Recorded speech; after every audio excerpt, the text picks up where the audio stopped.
Hi everyone, great to have you all join us in our monthly webinars again.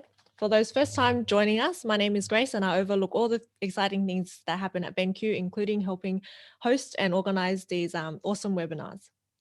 Now, backed by popular demand and for a second time, joining us tonight, we have Joshua Holko. For those who don't know who Joshua is, he is a multi-award winning Australian photographer who has been devoted to landscape, nature and wildlife photography.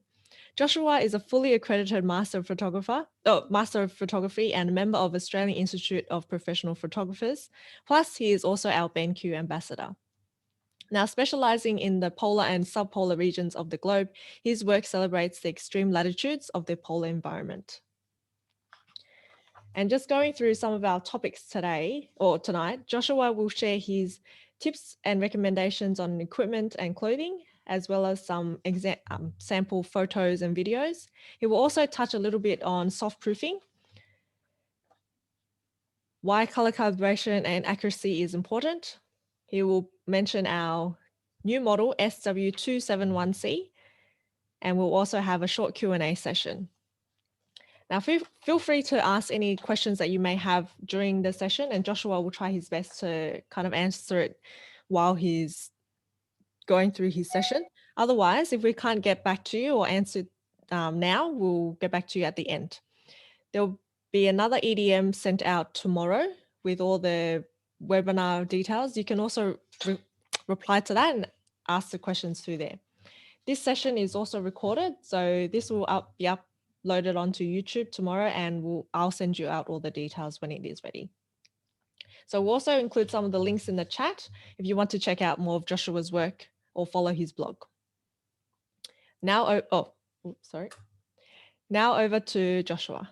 Thanks, Grace. Good morning, good evening, good afternoon, wherever you are. It's fantastic to be here today to talk about winter wildlife photography.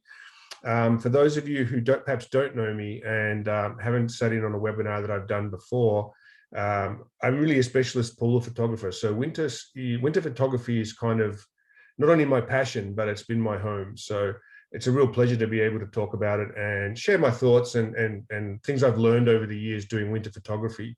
I also wanted to say thanks to BenQ for making this possible. They, put on their time to make these webinars happen. So I appreciate that and the chance to come on and talk about winter photography. So what I thought I might do, because we've got quite a lot of things I want to go over today and quite a lot of topics to address, but I thought what we might do to start with, just for fun, is I'm going to share my screen. And can I just jump in, Grace, and share my screen there?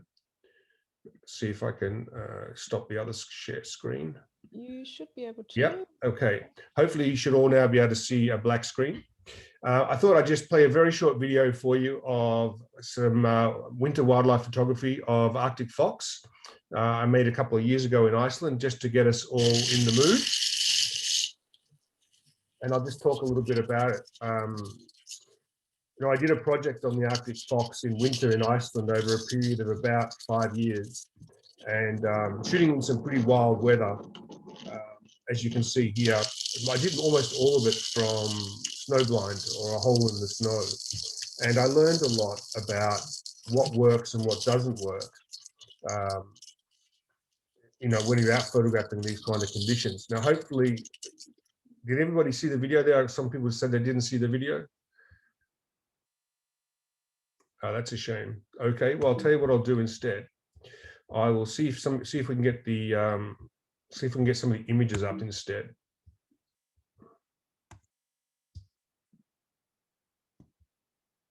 Okay, can you someone just drop for me in the chat if they can see the screen?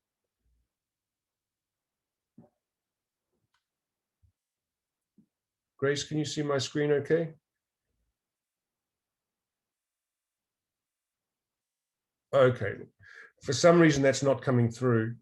It's definitely showing that it's showing that it's shared at my end. I only see a blank screen, that's it. Yeah, that's really strange. I'm not sure. When we just tested this before, it worked just fine. Yeah. Okay, so I'll just stop the share. That's okay. And what I'll do instead is I'll talk a little bit about some of the things I wanted to talk about, and then we'll try coming back to the share screen again at a later date. So one of the most important things about winter wildlife photography, no matter what sort of winter wildlife photography you're going to do, and typically what I'm doing is mostly in winter and in the snow, is the type of clothing that you're going to be wearing for while you're out in the field. And being prepared is the key to this. And one of the things I learned many years ago when I started photographing wildlife in winter was that there was a very distinct difference between active wear and non-active wear when it comes to winter clothing. And that is the type of gear that is designed to do hiking, mountaineering in, where you're very active, is designed so that when you walk, you don't sweat. When you sweat, you get cold. So it's very important to understand what type of winter photography you're going to be doing if it's wildlife. So you're either going to be sitting around in a snow hole, like potentially like I am, in which case active wear is not necessarily the best thing to be wearing. You really want to be wearing clothing that's designed for sitting still for long periods of time. And what I've found over the years is the sort of thing that works best is actually a lot of hunting clothing, where it's designed for sitting for long periods of time in extreme cold environments, and you can stay much warmer than active wear. So the type of clothing that I will wear when I'm out photographing winter often depends on the type and style of photography that I'm going to do. So if it's going to be a lot of photography where I'm sitting still in one place for a long period of time, I will typically go for a more hunting style of clothing. Whereas if it's going to be a lot of active hiking to get to destinations, then I'll wear clothing that's more suitable for that type of activity. So the type of clothing is really, really important that you go for with winter photography. And the two other things that are really important to consider when you're talking about clothing for winter photography are your footwear and how you protect your hands, because it's the extremities that really get cold very, very fast when you're in really cold conditions. And some of the time in winter in the Arctic, it can be minus 30, minus 40 degrees, so extremely cold. So typically in those sort of conditions, you really need to be ensuring that not only is all your skin covered up, but properly insulated. So I will go with a very heavy boot, something like a Baffin polar boot, that's really good for sort of minus 40, even minus 50 degrees. And then for my hands, what I've learned over the years and what works for me is I like to use an inner liner on both hands. And then on my left hand, I'll put a very big warm down mid on my left hand that doesn't give me much dexterity, but really allows me to keep that hand warm if it's supporting a big lens. I don't need fine motor control because that finger is not controlling anything on the camera. And then on the other hand, I'll also have a mitt, but I'll have it open with just my thumb and forefinger out for controlling the shutter and back button focus, and everything else can be kept warm inside the mitt. And that really works for me with clothing. I've tried numerous battery heated gloves and jackets and things like that over the years. And whilst some of it does seem to work quite well, when you're away from electricity for a long period of time, it becomes difficult to charge batteries. So that's also a consideration when looking at gloves and heated socks and things like that. The other thing that's really important to keep in mind, clothing and equipment wise, and I don't want to spend too much time on clothing and equipment because I want to show photographs and talk about the techniques for exposing for snow and ice and things like that. But it's very important to, when you're working in the cold, particularly extreme cold, if you're going out to photograph wildlife, that you have equipment that's suitable for working in that sort of environment. So what I've found photographing myself in extreme cold is that battery life can be a big problem. So especially in smaller mirrorless type cameras that have very, very small batteries. So battery life is certainly a consideration. You can use these type of cameras if you're photographing in extreme cold, but you just need to be prepared with a lot of batteries and keep those batteries in a warm inside pocket or somewhere that's away from where they're not exposed to direct cold. That's sort of fairly important. EVFs in mirrorless cameras can be a little bit problematic in very extreme cold, but it's not that common, and really you have to be in temperatures of sort of minus 30 degrees for extended periods to have problems with EVFs. So I'm still shooting DSLRs at the moment because of that problem with EVFs in extreme cold. Let me just see if I can try sharing my screen again and just see if we can get those images up, because I'd really like to show some photographs if I can. Okay, let's see if this will work. Might actually click share sound as well. Okay.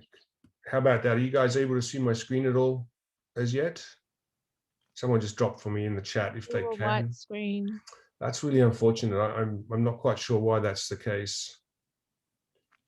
We didn't have this problem during the last webinar, but that's okay. I'm not sure what else I can try on that one for now, Grace, but I'll just move along and talk about things like exposing for snow and ice and how I go about doing it when I'm in the field. Sure. I can see Lightroom Classic header, but the rest is white. Okay, well, let me just try one more thing.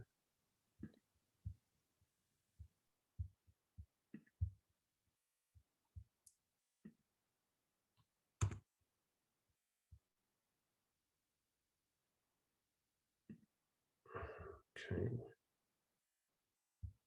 Yeah, I've tried a few other things here, but it's not coming through. What I'm going to do, so I'm just going to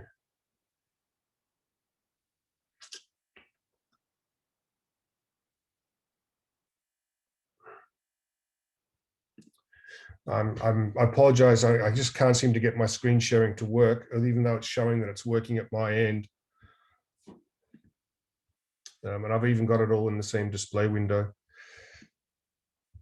but it doesn't want to work. We saw the polar images just then, or the polar bear. You did? Yes. It just flicked on. Someone said, "Can you see it now, or do I need to start sharing it again?" Try start sharing it again. Okay.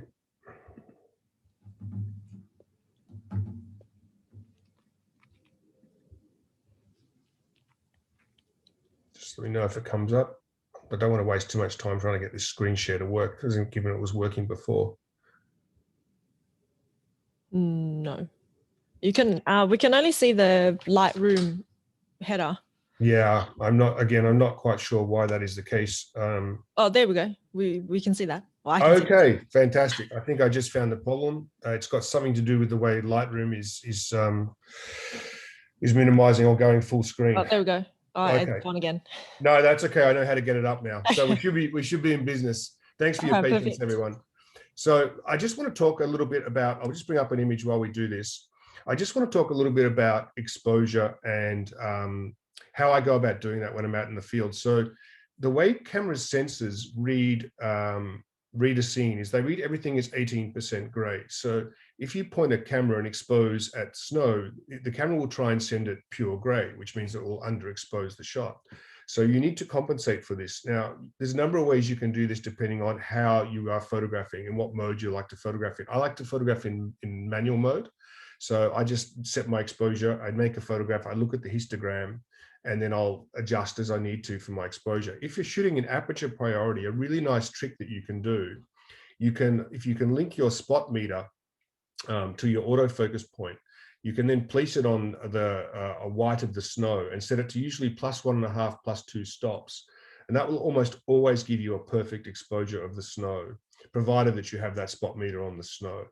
Now, the other benefit to doing this manually is the more you start to shoot in manual when you're out in the field, the more you start to learn to read the light. And when you can learn to read the light, you'll walk outside and you'll realize all of a sudden, okay, it's 800th of a second at 5.6 at ISO 800. So you become very good at reading the light. And often you'll get within, a third to half a stop before you have to make an adjustment again. So that's a good way to go about doing it. The main thing, though, you want to keep in mind is that when you're photographing snow and ice is that you must make sure you don't blur the highlights. So you want to have your histogram biased towards the right-hand side, but not clipped, okay? So not hard up against the right-hand side. I don't know if I'm going to be able to show that here. We'll just see if I can. Can you guys see? You should be able to see the histogram, I hope, which is this area on the right-hand side. What that's showing is the range of tones in this photograph. And what you can see is that it's biased towards the right-hand side, but it's not clipped, okay? So it's not hard up against the right-hand side. Now, if you do clip it, what that's going to mean, if you clip your highlights, you're going to lose all the highlight detail. And what's really, really critical in snow and ice is you must maintain texture and tone. So if we look at this particular photograph, you can see there's a lot of texture and tone in the snow and ice. And that means that there's interest in that area. It's not flat white. So that's the key. I'm getting people telling me they can't see the photo again, Grace. Yeah, I don't see a photo either. I can see the histogram. Yeah, okay. I'm going to try. Oh, there we have the photo now. Yeah, okay. I'm just going to have to leave it in full screen because otherwise, for some reason, it doesn't seem to want to share it out. Okay. But here you can see what I was talking about, where there's a lot of texture and tone in the snow and ice. So if I'd overexposed this and blown those highlights, we wouldn't have all that fine detail there. So that's really important with all snow and ice images. I'll just see if I can find a couple more examples of that. This is another really good example where you can see I'm down here at eye level with the subject, but we've still got fantastic detail in the snow and ice. And that's really, as I say, that's really, really important. And what I'll do when I'm actually out in the field, when I'm trying to photograph wildlife, is typically I will choose my background and then try and work with the wildlife within that background. That's much, because background in wildlife is as important as the subject. So you need to find a place where you can have the background that you want. And I'll give you an example of that here, where I'm photographing Arctic fox in the landscape. And you can see I've positioned myself here where I've got the beautiful curve of the coastline. We had fantastic snow blowing off the edge of the cliff here, and creating a lot of drama and emotion in the photograph. And I knew there was a really good opportunity here to use a wider angle lens and be able to incorporate the landscape with the animal. And whenever you have an opportunity to do this, you can create a really, really strong photograph. So that's something that, it's not always just about telephoto and 500 and 600 millimeter lenses. When I'm out shooting in the field, often I'll shoot with 2 cameras at the same time. That way I can have one with a very long lens and one with a shorter lens, so that I can switch very quickly between the two. Often with wildlife photography, it's a very reactive type of photography. So unlike landscape, which is quite contemplative, where you often you set up your tripod and you wait for the light and then you carefully compose the photograph. Wildlife photography tends to be much more reactive. Quite often it can be long periods of waiting around for the wildlife to do something, but then when it finally does something, it all happens in a split second and you need to be very, very quick. So often if I want to switch cameras or switch lenses, it takes too long to switch in the field, take one lens off camera, put the other lens on. So I'll operate 2 cameras at the same time. And that just gives me the ability to switch much more quickly. The other thing I just want to show as an example, and hopefully I can bring these 2 images up side by side. Let me just find where they've gone. Okay, these 2. I just want to talk about, see if I can get rid of that. Hopefully, no. Okay, I'll flip between these 2. This is a photograph of a Pallas cat that I made in Mongolia. And it was made fairly early in the morning. We're having that kind of weather where the snow is on again, off again. So it would snow for a little bit, then it would stop. And then it would start again. And I was making photographs the whole time of this cat as it was sort of just sitting in the snow. And one of the interesting things is to actually compare them. If I bring up the one now that had the snow, you can see how much more interesting it is and how much more dramatic it is to have that snow in the image. So this is why I'll often encourage people, when they're coming on a trip with me on a workshop or an expedition, when the weather is bad, that's when the best photographs are actually often made, because you can get out and that snowfall or the blizzard or whatever's going on is going to help create a lot of drama for you. I'll give you some more examples of that. Here we have an Arctic fox photographed in Iceland last winter, up in a place called the Hortstranda Nature Reserve. We had like 5 or 6 days of really strong blowing snow, blizzards, very cold weather, but it was fantastic for difficult conditions to work in, but very, very dramatic and creates a lot of emotion in the photograph. So I'm very much not a blue sky photographer. I prefer, blue sky is what I call coffee drinking weather. I prefer to get out in the elements and get amongst the really dramatic weather, because I think that's quite honestly when the most dramatic photographs are made. We're going to switch to another image of the Pallas cat before I jump to a few other things. Now, this is a slightly different example of the type of thing I was talking about, because you don't always have that,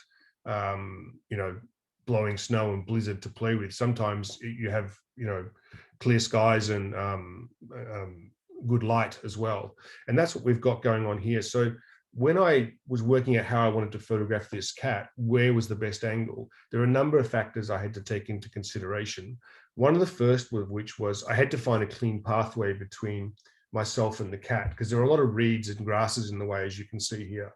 So I did two things. I tried to find a very clean area where there were not too many grasses. And then what I also tried to do was I used a very shallow depth of field to help throw those grasses out of focus. And this is a technique you can use at the zoo. If you go to the zoo to photograph animals and you take a lens with a fairly wide f-stop, you know, f2.8 or something like that, and you push it hard up against the bars and focus on the animal on the other side of the bars, what you'll find is that the bars get thrown so far out of focus that they become invisible. And that's exactly what's happened here. So the grasses that are directly in front of the cat are so far out of focus that they're effectively invisible. So that's a very good technique you can use in the field if you don't have clear line of sight, and particularly in the Australian winter bush, because the Australian winter bush is quite problematic for photography. It's very chaotic. There's not a lot of order to the way gum trees grow. And so it can be very, very difficult to photograph, particularly birds and other small species in winter in Australia.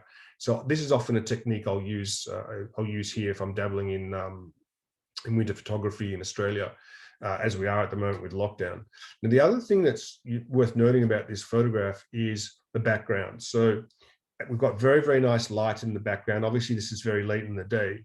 But the key to this was knowing where to position myself for the background and then waiting for the cat to turn to face me.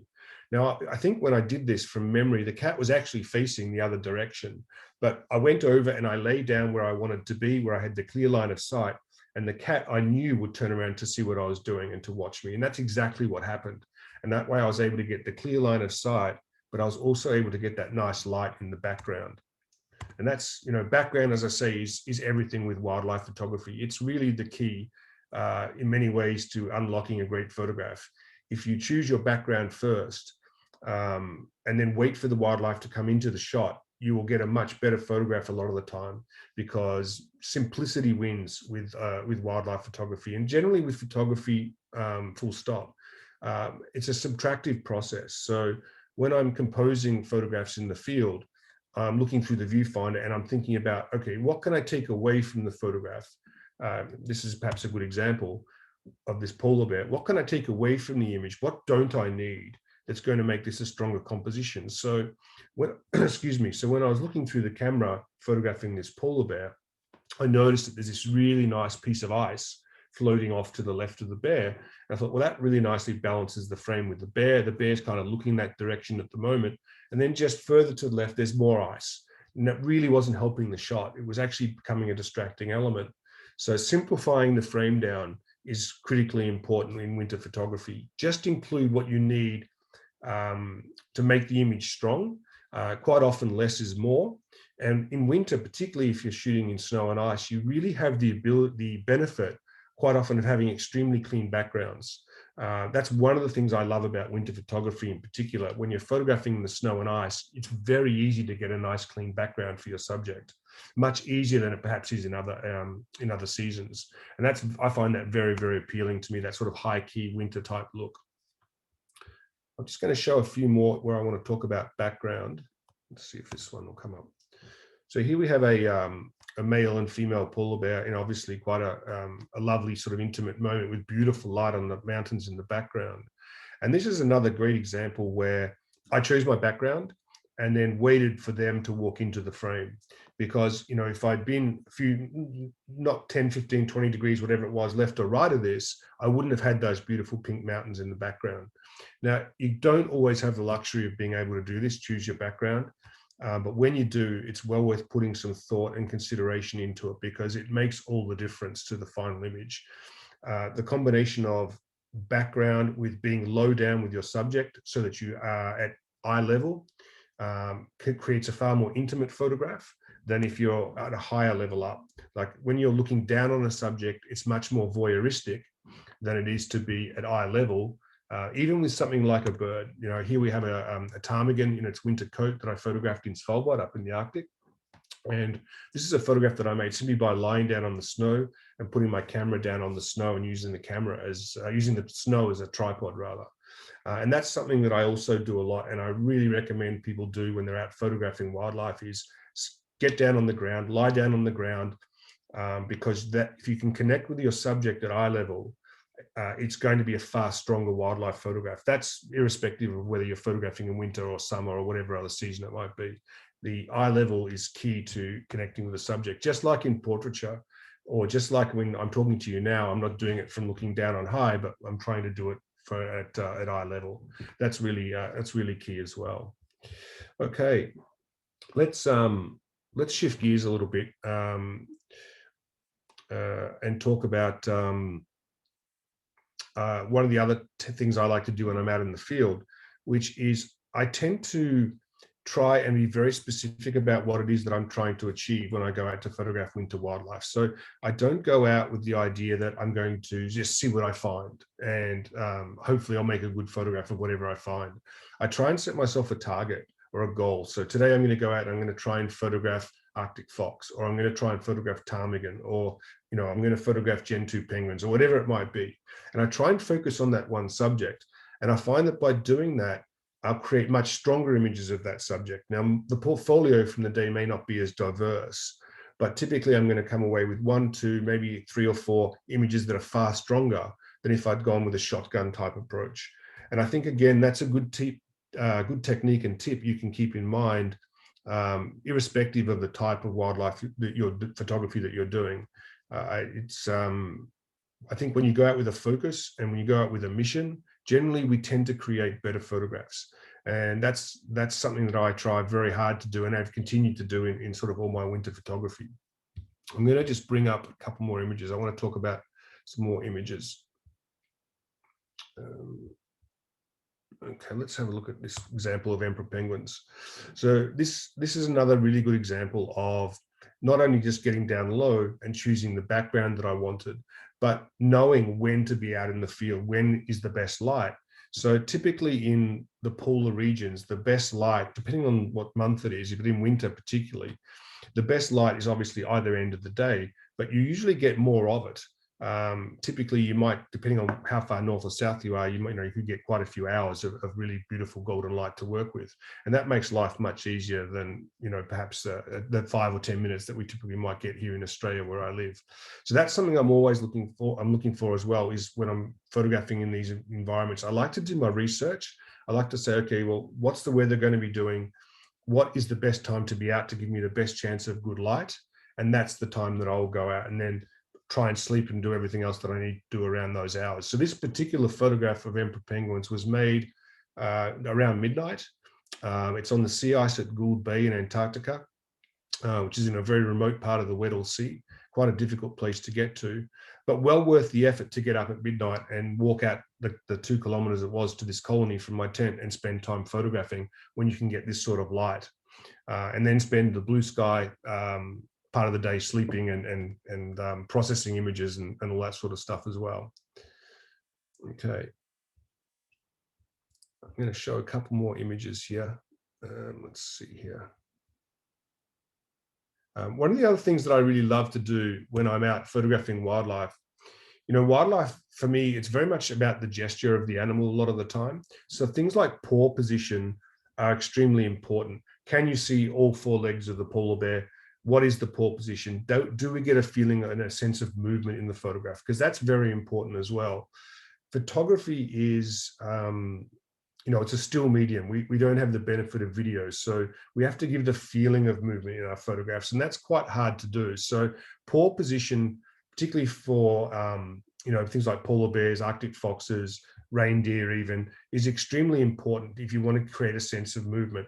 So here we've got this young female polar bear covered in snow. She's obviously just been rolling around on the ground, and there's just wonderful gesture in the way she's posed against that nice piece of blue ice in the background. So paw position, again, extremely important. And if I bring up that other image I showed of a polar bear, here we can see that there's a real sense of speed and power about this photograph, and everything has to do with the fact that there is a very high raised curled paw, and there's a lot of power in that back leg and in that front shoulder. So we can see that the polar bear is on the run here and is moving very, very quickly. When I'm photographing like this, one of the questions actually I saw in the registered attendees was, what sort of shutter speed should you shoot these sort of images at?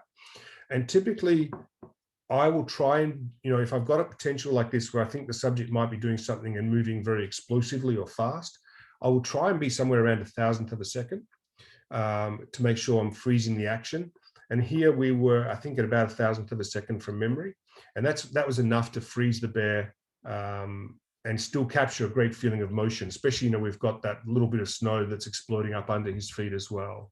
And the same applies with birds as well. Now, it does depend a little bit on the speed that the bird is flying and various, whether you want to capture some blur in the wing. Perhaps if I can show an example here of a snowy owl image. So again, this is another image that was captured at about 1,000th of a second. So that was enough shutter speed to freeze the bird, but the wing tips were moving fast enough that there was blur there. And what that does is, it creates that sense of movement. And that helps to bring the photograph to life and create a really successful image. If you look at the way the human eye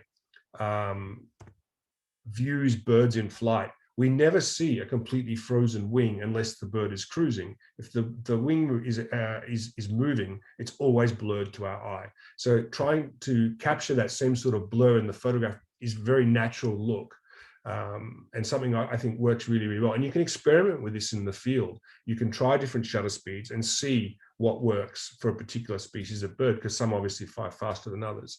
And typically that's what I'll do. The first time I'm photographing a new species of bird, or one I'm not very familiar with, I'll just play with different shutter speeds and I'll look on the back of the camera and I'll see what is working for me. Do I need to go for more shutter speed? Do I need to go for less shutter speed? This is another example. This is a photograph that I recently won a competition with that I titled The Phantom of the Opera. And again, it's a snowy owl with the wings wrapped right around. And you can see the wings are quite blurred, but the head itself is very, very sharp. So this is something that I had kind of pre-visualized. I knew that when I had watched enough snowy owls take off, that I knew when they took off, that for a moment they wrapped their wings right around themselves like this. And I thought there's an opportunity here to try and capture the bird in that position, but looking at the camera. And I think I made probably, I don't know how many hundreds of photographs trying to get it right. But eventually I got one right where I was able to get the focus on the head of the bird with the right shutter speed and achieve that blur in the wing to give that feeling of movement and motion. So that's another little tip, I think, particularly obviously for birds as well. It really applies for that type of photography. So a couple other things that we should just touch on. How are we going for time? Just after 7, that's good. When I'm going on expedition to photograph out in the field, whether it's for a day, 2 days, a week, whatever it might be, there are some other things that you need to do. It's very easy to become dehydrated when you're out sitting in the field or walking in winter. Often you don't think I need to be drinking because it's so cold, but you really do. You become dehydrated very quickly, particularly in the Arctic and Antarctic, because the air is so dry. So staying hydrated and keeping calories up is really important too in the cold. When I was doing my snowmobile expedition a couple of years ago for polar bears up in Svalbard, I was doing a 3-week expedition, and I was doing about 200 kilometers a day out on the ice to photograph polar bears, capturing images like this. And I was actually losing about 5 kilos a week, even though I was eating nonstop pretty much, just from being out in the cold and being active all day long, especially when you're in extremely cold temperatures, minus 20, minus 30, even minus 40 degrees. It's very important to stay hydrated and to keep the calorie count up as well. So that's worth touching on for a moment. Local knowledge is the other one that I think is really, really key. If you're going out to photograph in an area for the first time and you're not very familiar with it, or you haven't been there before, you don't know too much about the subject, local knowledge can save you a lot of time and frustration. When I went to photograph Pallas cat, for example, in Mongolia, and I'll just go and show a couple more Pallas cat images while I'm talking about this. What I did was I found someone who was doing their PhD in Pallas cat, And I wrote to them in Mongolia and said, I was interested in coming over to try and find and photograph the Pallas cat. Would they be interested in helping me? And they were. And we did a deal, and I engaged them commercially as a guide, and they helped me to, over the period of time that I was there, I think about 3 weeks, I spent photographing and finding Pallas cat. They helped me find them. And to be honest, I couldn't have done this, the photograph, I couldn't have found the Pallas cat, let alone made the images that I made of this cat without their help. So local knowledge is really key to great success. And I was planning this week to actually be up in the Kosciuszko region of Australia in winter, trying to photograph wild brumbies. And I was going to, unfortunately, I couldn't go because of the lockdown here in Victoria, which is now going to be lifted tomorrow. But I had planned to spend pretty much my first day just talking to the locals in the area and trying to find out, who knew where these horses were, what was the best place to find them, what was the best time of day to find them, because again, you can't beat local knowledge. So always do your research on the subject that you're going to try and photograph in winter, so that you can spend your time wisely in the field and not get frustrated. Depending on the species, if it's something like Arctic fox that are quite territorial, you can, obviously find an area that the animal lives in and spend time in that area and just wait if you've got the luxury of that time. But if you haven't, a guide or local knowledge is a fantastic way to go and can really save you a lot of headache. And I still use local guides a lot when I'm traveling. I also like to plan my shoots. So I'll try and go out with the idea of what it is that I want to capture. So I will look at the landscape, and I'll look at the background options that I've got, and I'll try and keep those in mind when I find the wildlife. And if I can, I'll try and steer myself into that direction so that I can use the background that I saw before. So planning the shoot is really important. And I will sometimes even sketch out a shot if I think it's going to be possible. And particularly with the time of day as well, because if the light cooperates and the background is there and the subject cooperates, it can all come together and you can really make a magical photograph. So planning is really, really important. Ultimately, what I'm trying to do when I'm out in the field and I'm photographing and I'm thinking about what I'm doing is I'm trying to create photographs that have emotion and impact and drama. For me, when I look at those sort of photographs, they speak to me on a very emotional level. And whenever I connect emotionally with a photograph, I feel that really that's a successful photograph. Basically, if it generates an emotional response in me, it's a successful image. Just going to show a couple more images and some other techniques and things that I often do in the field.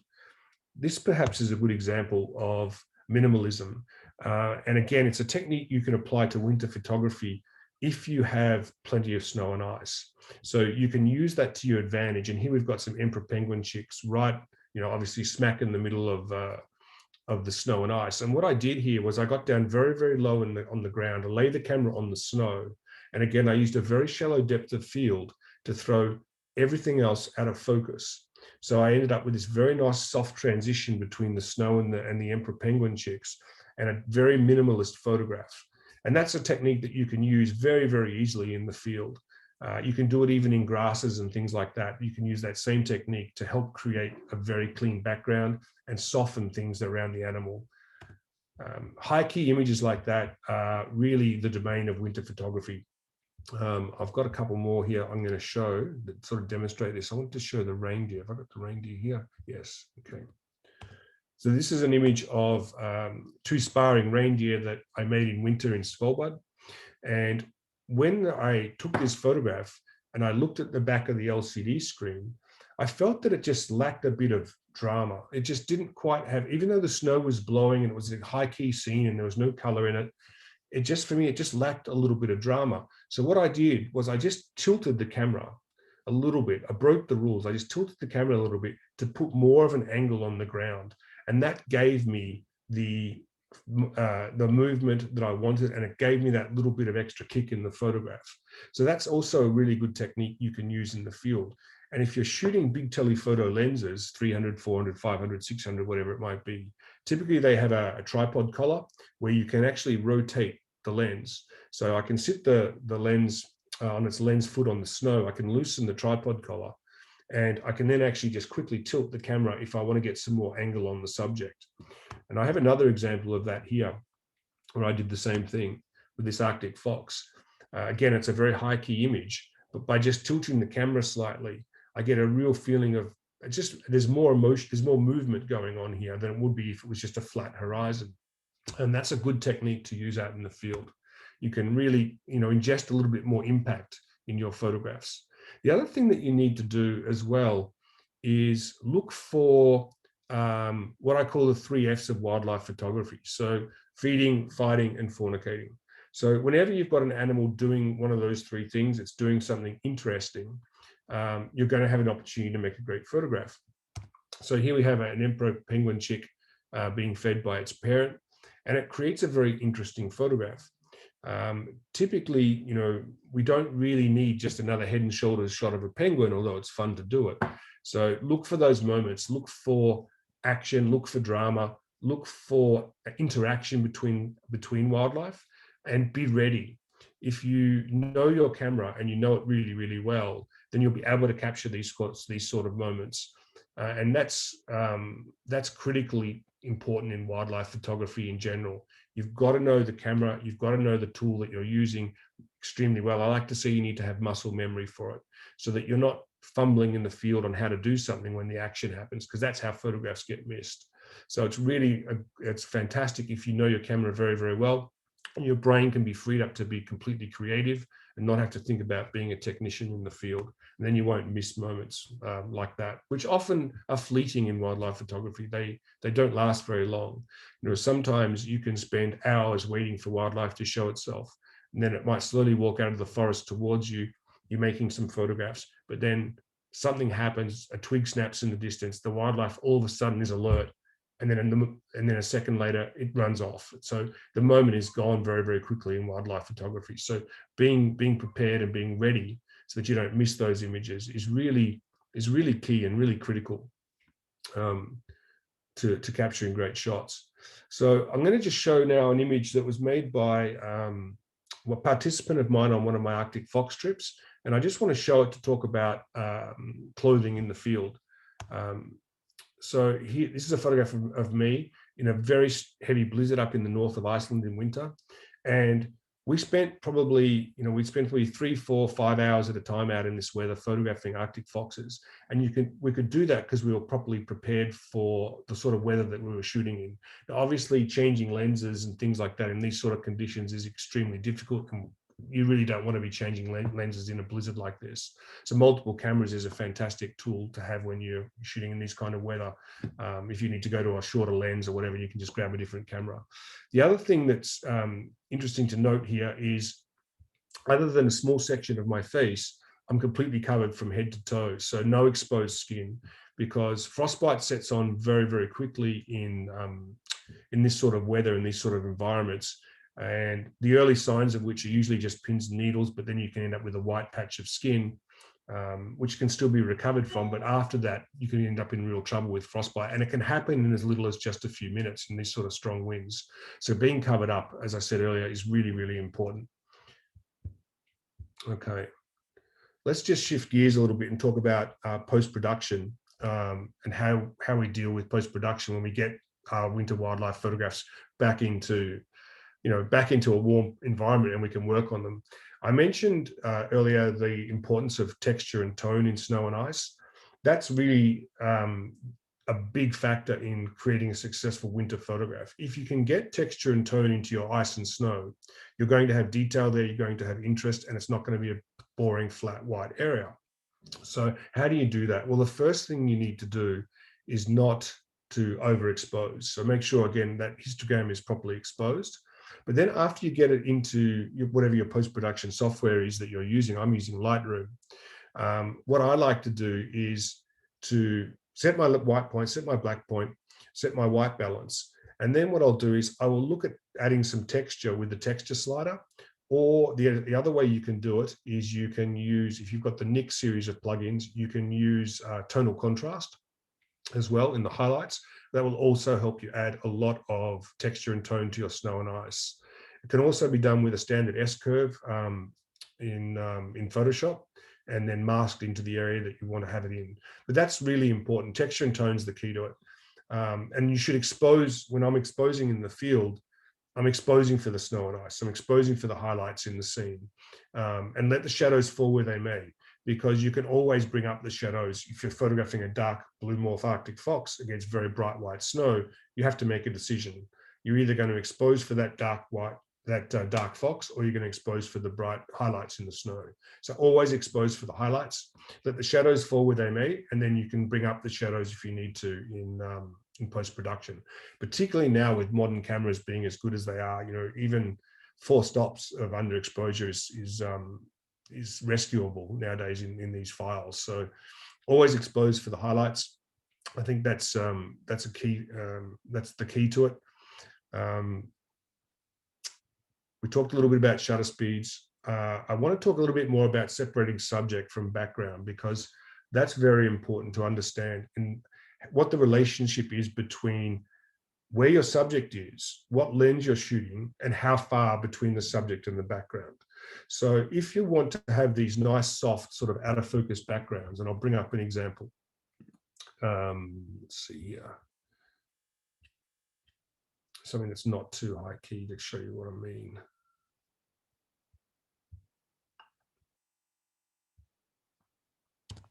Okay, we'll use this backlit shot of our Pallas cat as an example, where we've got a really nice, soft, out of focus background, but the cat itself is obviously sharp. Now, obviously, I'm going to be focusing on the cat, but the closer the background is to the cat, the more in focus that background is going to be at a given f-stop. So what you need to try and do is shoot at an optimum aperture to keep the subject sharp but the background out of focus. Now, typically that's going to be close to wide open for most lenses. And generally when I'm shooting my telephoto lenses, particularly the 400 and 600, I'm usually somewhere between about f5.6 and f7.1. And usually that's enough to have the subject sharp, but the background out of focus. Now that will vary, of course, how close the background is to the subject, and a little bit of experimentation is in order depending on your given situation. But we have the benefit now of instant feedback in the field, so you can shoot an image at a given f-stop. You can check the back of your camera and say, okay, well, I need more depth of field because the subject's not quite sharp, or I can go with less depth of field here and have a softer background. There's a few things that'll catch you out there, particularly with animals that have very long noses. So polar bears are a good example. If you shoot too wide open, it's possible to have the eye sharp and the nose soft. And typically, you can forgive a lot of sins in wildlife photography if the eye is sharp and everything else is soft. But I generally like to have enough depth of field that the nose is sharp as well. This is a very good example. I showed it before, but you can see here that depth of field is just about spot on to have the whole head of the bear is sharp, the paws are sharp. It does bleed off a little bit towards the end of the bear, towards the backside of the bear, but that's just fine because everything else we need to be sharp is sharp. And what I'll do when I'm in the field, just for safety, is when I'm making images like this, when I feel I've got it, I will then shoot more at different f-stops. So I'll continue to photograph pretty much as long as the wildlife is cooperating. And then I will vary my f-stop so that I've got images to choose from later on in my catalog. And I might look at some and say, well, I really didn't have enough depth of field at f5.6. I really needed to be at f8. And thankfully, I shot some at f8. There is a question that's just come up here in the chat that I'll address now in regards to my compositions and subjects being close to the edge of the frame. Yes. Something else that you can consider when you're framing your photograph, the closer you put your subject to the edge of a frame, the more tension you're going to create in the image. And you can see that if you try, even if you've got a cat or dog or whatever it is at home and you try this, just try placing them dead center in the middle of the frame and then shoot a series of images with the subject closer to the edge of the frame. And what you'll find is that as the subject moves close to the edge of the frame, you create more tension in the image. And that tension is effectively drama. And you can really use it to enhance the photograph, especially if you are then doing things like I was talking about before, where you start to tilt the camera. Now, you have to be careful doing that if you've got a clear horizon line, because you can obviously a horizon line that's not straight can look very, very wrong unless it's clearly meant to be that way. So you have to be a bit careful, but yes, it is a very good technique to use in the field, placing the subject off to one side. And the other thing to watch when you do that is, and here's a good example of a ptarmigan in almost complete whiteout, you can see that the subject is looking into the frame. So, and that's very important, because if the subject was looking the other way, all of this other space would be negative space and effectively a waste of space. So our eye would not wander, our eye would be led out of the frame instead of being walked around the frame. And you really want the human eye, when it looks at a photograph, to walk around the frame and come to rest at a very comfortable position. So wildlife should always be looking into the frame if you're placing it off to one side. And that's, again, if we look at this fox image as an example, you can see, again, I've placed it to one side, but it's looking into the frame. That's really, really key. All of these images, actually, even this one here, where you've got the Arctic fox, again, is positioned slightly towards the right-hand side of the frame, but looking into the image. And again, that makes use of the whole space. So we don't end up with dead space, or what I call negative space in the frame. You want to make sure that your frame is obviously well composed, but that you're effectively making the maximum use out of it. Because, we only have a limited frame to work with when we're composing the photographs. So that's a key thing to take into mind. And that first image I showed of the fox in the landscape, which is shot with a wider angle lens. Here we can see another example of where I've used the leading line to help guide the eye up the image. Now, this is also a good example of where it's okay to photograph wildlife not looking at the camera. The subject doesn't always have to be head on to us or even looking at the camera side on. There are occasions when it's okay to make a statement about the subject and the environment in which they live in. And it is important when you're out in the field photographing in winter that you capture some of the environment, because the environment says a lot about the place the animal lives in, the context of the conditions it lives in, how harsh it is, and it tells a little bit of the story about the animal. So I think it's very important to vary your focal length when you're out photographing in the field. Don't go out with just your big telephoto lens. Go out with a number of different lenses and change lenses and try and tell the story of the animal, of the wildlife, so that you're coming back with images that are powerful, evocative, and don't all look like they were taken in a zoo, full frame, could have been done anywhere type photographs. So let's just go back to post-production again for a moment and talk a little bit more about that, because I don't spend much time on post-production. I'm very much an in-camera artist. I like to try and get it right in the camera. And typically for me, I will really only spend perhaps 2 minutes, 3 minutes tops on post-production on a photograph.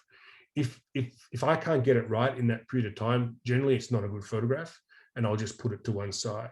That's my approach. I really want people to look at my photographs and to know that this is how it was in nature. So the sort of adjustments that I'm making are typically no more than white point, black point, white balance, adding some texture and tone to my snow and ice, and some sharpening. Now I will go ahead and do some local adjustments on occasion. So if I bring up, for example, so what's a good example here? Okay, let's use this example of a polar bear. So polar bears have very small eyes for the size of their body, and so they tend to get lost a little bit in the frame. So quite often I'll go in and I'll make a small local adjustment on the eye of the animal and just bring up the brightness a third of a stop, because it helps draw the eye in, the human eye in, to the eye of the animal and make a connection. So that's a good technique you can use as well. You can apply it pretty much to any wildlife, even birds. So if I bring up a, let's see, we've got any more bird images here? Oh, actually, let's use this one as an example. It's more polar bears. So this mother and her cub, I used the same technique. Very small amount of local brightening over the eye of the cub, both eyes of the cub, and the eye of the mother, just helps to make a connection between the viewer and the photograph.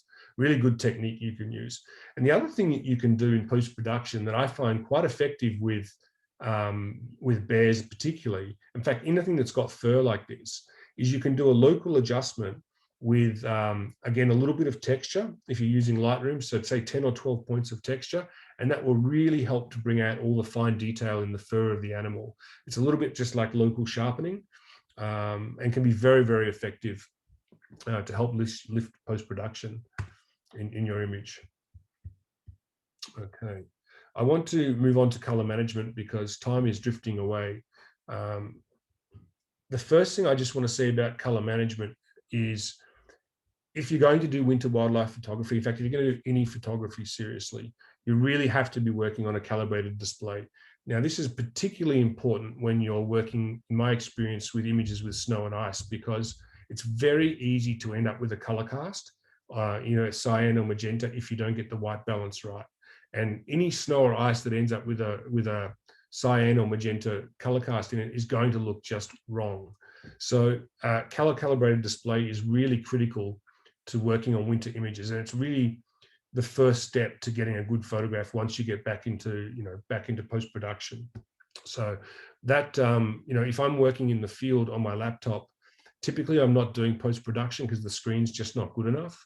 I find that the just tilting the LCD laptop screen can make detail appear and disappear in the snow and ice. So what I'll do is I'll just use the laptop in the field to rate my images, to work out which ones I want to work on. And then when I'm back in the studio, I've got the new BenQ SW271C, which is the 4K 27-inch display. And it's a fantastic monitor, full Adobe RGB. And I can post-produce my photographs and set the white balance accurately. And that just means I only have to do it once. I don't have to go through and do it once on a laptop and then correct it later on. So that's really, really important. How often you should calibrate your display. I'm typically calibrating my display once a week. With the Palette Master element software, it's really, really easy and straightforward. So once it's set up, it'll give you, if you want to, you can have a nag reminder, and you can do it once a week. That's I guess, if you do nothing else in terms of view of your color managed workflow, a color corrected monitor is an absolute must. And if you're in the market for a new display, I've been testing the SW271C here now for the last week or so, and it's really a fantastic display. The quality of the evenness, I should say, of the luminosity across the screen, which is always a big deal for me, because I find a lot of monitors have a very uneven luminosity, and they can be out by as much as half a stop or more from corner to corner. And when you're making prints, that's a problem. So that particular monitor does a fantastic job for what I'm using it for. And the other key thing to take into account with your monitor when you're calibrating it is how bright your monitor should be. So this will vary a little bit depending on the environment in which you're working, how bright your room is, for example. But most of the monitors just out of the box are far too bright. So they come out in what I like to call flamethrower mode. So when I'm calibrating a display, whether it's for myself or whether I'm setting one up for somebody else, typically it's going to be somewhere between about 80 and 100 candelas in terms of brightness. And that is, I find, gives a fantastic screen to print match. So excuse me, I'm going to grab something to show you. So for example, here's a print I made today of a wolf. It was made in winter in Finland. And I can hold that next to my display, and it's an exact match, not only in terms of color, but in terms of luminosity value as well. And that's very important because the print is front lit. Okay, so the monitor is backlit, so that they're lit very differently, but you want them to be as close as they possibly can. So that's why monitor brightness is critical, because most people, when they start printing, will say that their prints look too dark. Well, it's not that their prints are too dark, it's that their monitor is far too bright. And typically I certainly know with most Macs, especially the big iMacs, it's very difficult to calibrate their brightness down and maintain color accuracy. So that's a critical aspect to digital photography today, is you really need to work on a good display. It's absolutely the key to the puzzle and getting great results. Okay, I think we're pretty much getting close to out of time. I'm happy to take questions. If there are any questions, if there are, just drop them in the chat. I'm also happy to keep talking a little bit about soft proofing, because I wanted to talk about this in my last webinar, but I ran out of time. for those of us who make prints, and printing is really the be-all and end-all of photography for me. It's why I do what I do, and I never really feel like I finished with an image until I make a print. There's something very, very physical and tangible about being able to hold a beautiful print in your hands, and it's a lot more real than ones and zeros on a hard drive. So if you're into making prints, soft proofing is very, very important. And in a nutshell, what soft proofing is the ability to get a very accurate on-screen representation of how the image is going to print before you actually put ink on paper. Okay, because ink is, particularly pigment ink for photographic printers, probably the world's most expensive liquid. It's incredibly expensive, so you don't want to waste it. So soft proofing is a way that you can see how the image is going to look before you commit ink to paper. And the key to soft proofing is, again, a really high quality display that's been properly calibrated and a really good profile. So the profile is the difference table between the color that you send to the printer and the color that the printer actually prints. And you need to get a match between what you see on screen and what you get on the print. And that's what the profile does. So there's two things to consider with soft proofing. First one is you need to have a really good display. And the second one is you need to have a really good profile. And if you want to know more about either of those, then please drop me an email and I'll help you out, because they're quite long and lengthy topics, and I won't go into them now because we're just about out of time. I'll just address a couple of questions in the chat before we wrap up. Is it possible to talk about noise management in post-production in the context of high ISO captures? Yes, it's a good question. So in wildlife photography, it's a balancing act, right? It's a balancing act between having enough shutter speed to freeze the action, but having not too high ISO so you don't have too much noise. So my approach to this these days, with how good cameras are now, is not to worry about ISO too much and go for the shot. Use the shutter speed that you need to freeze the action, and then use some noise reduction in post-production if you have to. So the new, for example, the new Topaz denoise is fantastic. It's unbelievable cleaning up noise in really high ISO captures.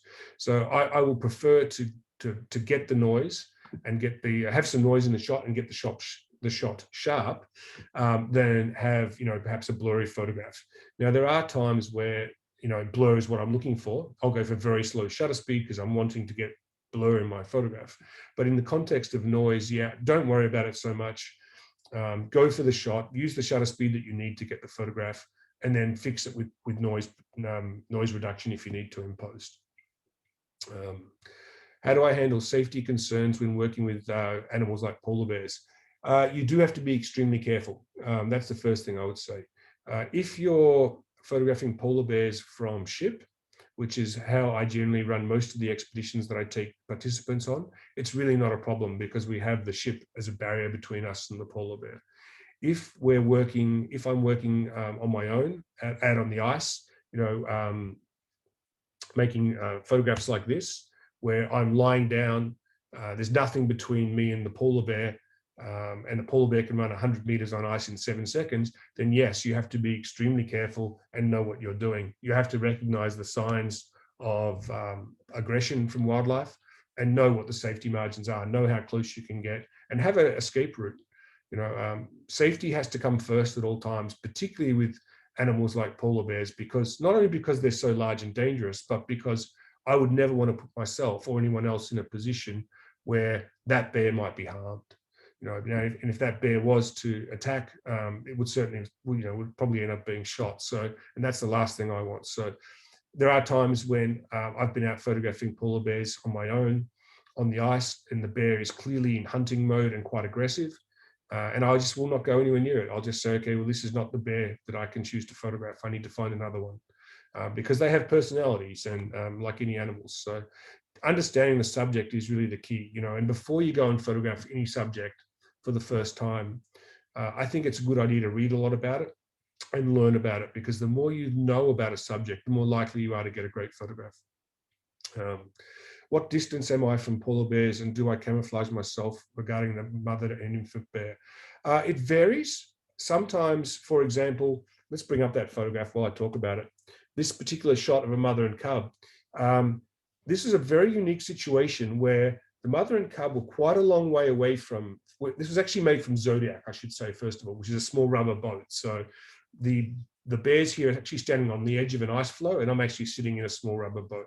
Now, the bears were actually quite a long way away, and the cub became extremely curious about what we were doing and just ran over towards us. And of course, the mother came with the cub and allowed the cub to basically satisfy its curiosity. So this particular shot was made with a 300mm lens from the Zodiac. I was down at eye level because Zodiac sits very low in the water, and I was able to very safely make this photograph. The bears were not able to get to us. So, you know, sometimes the photograph doesn't necessarily tell you how dangerous it might have been to take. It might appear here that I was on the ice, but I actually wasn't. And in the original raw file, there's actually a little bit of water at the bottom of the shot, which I cropped out because I wanted to, it was distracting from the ice and the bears. What camera and lenses am I using? I'm a Canon photographer. I always have been. I've photographed Canon my whole life. I'm shooting 1DX Mark IIIs at the moment, which is their flagship DSLR, and a range of lenses, everything from 11mm up to 600mm, depending on what I'm doing. And I choose the subjects, I choose my lenses, sorry, based on the subject that I'm going to go and photograph. So if I'm going to photograph polar bears, which are obviously a large, dangerous subject, I'm going to take 600mm because I don't want to, and a teleconverter because I don't want to be able to get, I don't have to get too close. If I'm going to photograph penguins, I'll use 70-200 and wide angle lenses, or 400, whatever it might be. I will choose the lens based on the style of photograph that I'm trying to get. So one of the beautiful things about telephoto lenses is the compression that they give you, and you can use that to great effect. That image I showed of the penguins, this particular photograph, you know, that was made with a 400mm f2.8 lens. Now I could have made that, I was close, I could have walked closer and used a 70-200, but I wanted that telephoto compression. I wanted to bring that distant color in the far horizon right up hard against the back of the penguins. So sometimes the decision is about the background as much as it is about the wildlife. Okay, I'm just going to go through one or two more of these questions and before we wrap up. Let's have a look. When I send a photo from Lightroom to Photos folder, it's much more saturated. Is that a calibration issue? Need to know more about that? Drop me an email, please, and you can get my email address from my website, and I will answer that question for you once I dive into it a little bit more. Let's have a look here. Is high saturation problematic to making prints due to monitors being backlit and able to render incredibly vibrant colors? Not necessarily. It depends a little bit on the paper stock that you're printing on. So I love to print on matte paper. So that print I showed of the wolf here is on a matte paper. Okay, so it's not reflective at all, which is what I love about it. It has a very art type feel to it. That's my personal preference. Now, if you really want to recreate saturated colors, you'll be far more better off using what they call a luster paper, which is a much higher gloss type of paper. And you can create very, very saturated colors. In fact, the current range of inkjet printers, be it Epson, Canon, whatever, are capable of producing colors outside of the Adobe RGB color space. So provided your profile is good and provided the image is well processed, so sharp where it needs to be, clean of noise, no color banding, et cetera, good white balance, you should be able to get a very saturated quality print. And I'll make this the last question because we're quite over. How much would I push an image in terms of print size to still get a good quality print? Okay, this is a moving target question. 2 years ago, not much is the answer. But as of about the last 12 months, the upresing algorithms that we're seeing from companies like Topaz and Adobe with their super upres have become so good that you can take a 20 megapixel file, provided it's sharp and well captured, and easily make a 40 by 60 inch print and still get very, very good quality. I recently made a number of very large prints for a private chalet in France. One of them over 40 by 60 from a 20 megapixel file. I used Topaz to upres it, and it came out absolutely superb. So the key is it's garbage in, garbage out, right? So if you don't start with a good file or the file's got problems. All you're going to do is you up-res it is amplify the problems. You've got to start with a really good clean file. If it's a good clean file, you should have no problems up-resing these days. The algorithms are just so good. Okay. All right, let's wrap it up there. I'm very grateful for the opportunity to talk to you guys today. I'm sorry for the initial problem with screen sharing, but thankfully we've got a workaround going for that. So I was able to show some photographs as well. I'm always around to answer questions at the moment. So if you've got a question from today's webinar or it comes up to you later, please feel free to either contact BenQ with it and they'll forward it on to me, or you can drop it to me directly via an email. Just get the email from my website. You can also follow me on my blog and also on my new podcast as well. So if you're interested in listening to me talk about nature photography, I have a new podcast as well. So thank you very, very much for your time today. Thank you again to BenQ for the opportunity to come and talk winter wildlife photography. It's greatly appreciated.